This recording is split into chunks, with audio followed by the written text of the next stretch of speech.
we're afraid of change. How do we deal with it? I'm just joking. Do I have to change? You have to. Right now, your wife says, change. Change, Susan. No, today's video is how to deal with change this is going to help you in life as a whole. Right. But in your business, there's different phases of business. So that's one thing, jumping right into it, is you always think positive. Depending on what, phase you're at, change is scary. Nobody likes it, because it's different from what you're used to.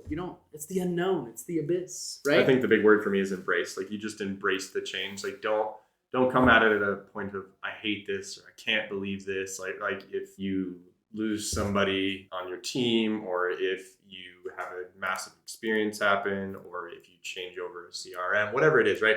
It could be the smallest change, right, to the biggest change. Just embrace what's happening and look forward to the future. Right. And I think there could be a silver lining. It's scary at first, but then there's a silver lining at the end. Have you ever had that experience where it's like, crap, this happened? And then you do it and you follow it through and you're like, oh, dude, this is way better. And I didn't even notice. Anyway, that's what I would say. But like an example, it's like COVID. That whole thing happened. You're sitting there in your office typing away. Yeah. Go to the cool, Christmas party. Yeah. And then bam, COVID happens. You're not going anywhere, Sonny. Get in your office at home, lock your doors, lock your kids up. No one's going anywhere. That's crazy, right? But the point is that probably helped a lot of people with their own development. Saving money. And saving money. All the cheap what's out there. But develop, what do you mean by that? Like self-development in terms of like, I'm an extrovert. I thrive on people. I really like the energy of people. Like, hey, Cam, how are you? Oh, you say, oh, great. And we start going crazy. But no, it really helped me become a little bit more introverted and be okay with being alone. And like, you can only really help yourself in life if you're internally looking for things, not externally. So that's kind of the cool thing about that blessing in disguise for me specifically, is it helped me discover a few things that then self-realization, right? Make you self-realize for business, for partnership, whatever, for life. Awesome. The thing I like is you learn from your mistakes. I think a lot of the times people think just because something happened, you can't be mad at it, right? So something that happened to us, ready? Something so silly. So we were dealing with like renting a location for an office, right? And we were dealing with like internet. We were also dealing with how long the length was. What I learned, I'm like, okay, I learned that when I have a contract in front of me, I'm being a little bit more diligent. I learned that I got to ask a few more questions. And if somebody doesn't like us because of that, then maybe they're not the fit. It's not the right fit. Just like when I was applying for jobs years ago, it's like, if I asked so many questions at a job, and they literally told me, so I think you asked a little too much, and they didn't hire me. And I was like, so because I asked questions about your process, your business, how the environment was, you don't want to hire me? Yeah, I probably don't want to work there. That's going to be a terrible situation. More of a reflection on them, because they're probably like, oh, I just wanted someone that was a yes man, shows up, where like Cam's going to be like, hey, did you ever think about this? Hey, what about this? Hey, what about this? This guy's going to be like,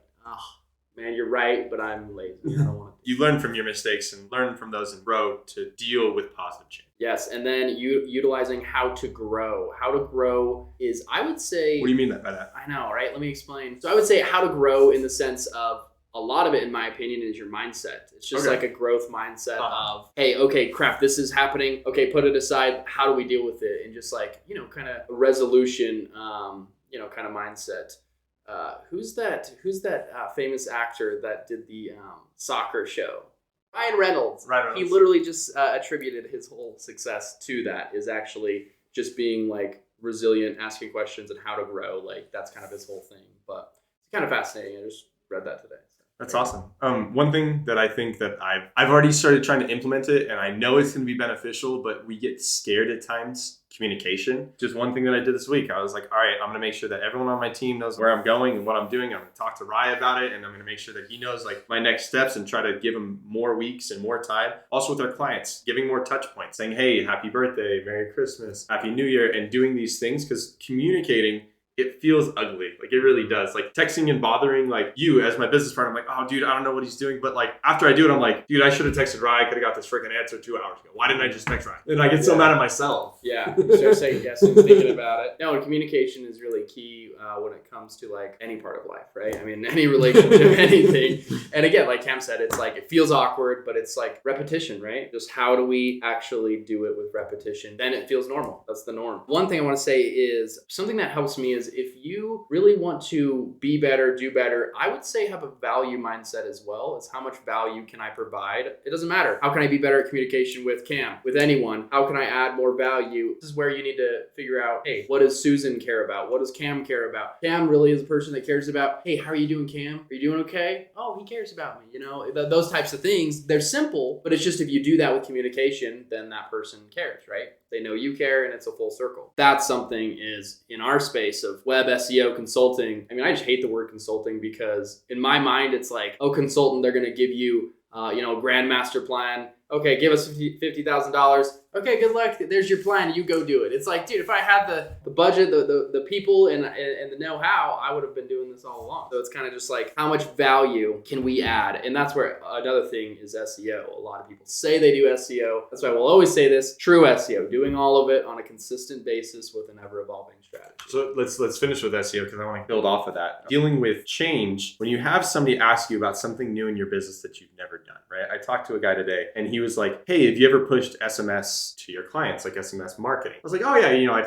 I know some clients that utilize it for dentists, texting back and stuff like that. But he started talking about, oh, well, you can build a brand based off of that. And did you know there was compliance things? And it's like, no. And so now I'm like interested. It's like the email marketing, unsubscribe. Yeah, exactly. You have to have your address. And so there's certain things like that for texting. And so what I'm saying is like, you tell this to a business owner, hey, let's try getting a new website, right? Hey, business owner, will you try doing SEO? Hey, business owner, let's try to look at your sales process and how we can improve on it. Let's improve on your services. And all people do immediately is push back, right? Because that feels weird. You're like, well, I've been doing it for 30 years, Cameron. I've been doing this for 15 years. You don't know my industry as good as I am. And it's like, well, my goal is to take my knowledge and your knowledge and marry it and make a collaboration so that we can get you to better positions in your company. I don't think people think like this. No, a lot of people like me. If someone said, oh, I know more about SEO than you, I'm like, okay, cool. I would be. That's pretty cool. Yeah, cool. No, you don't, right? But like, I would be interested. I'd say, okay, well, like, let's talk about it. But a lot of people don't do that. A lot of people are just like, no, you don't. You're an idiot. Shut up, type of thing. No, for sure. And that's what happens in business. It's like,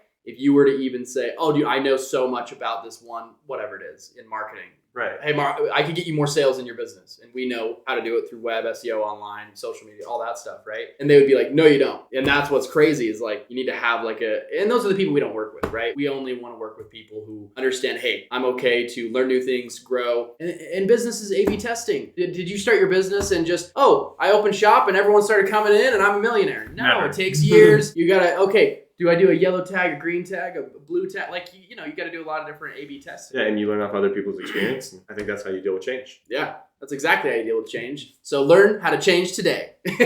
Like, subscribe, comment. Thanks for watching.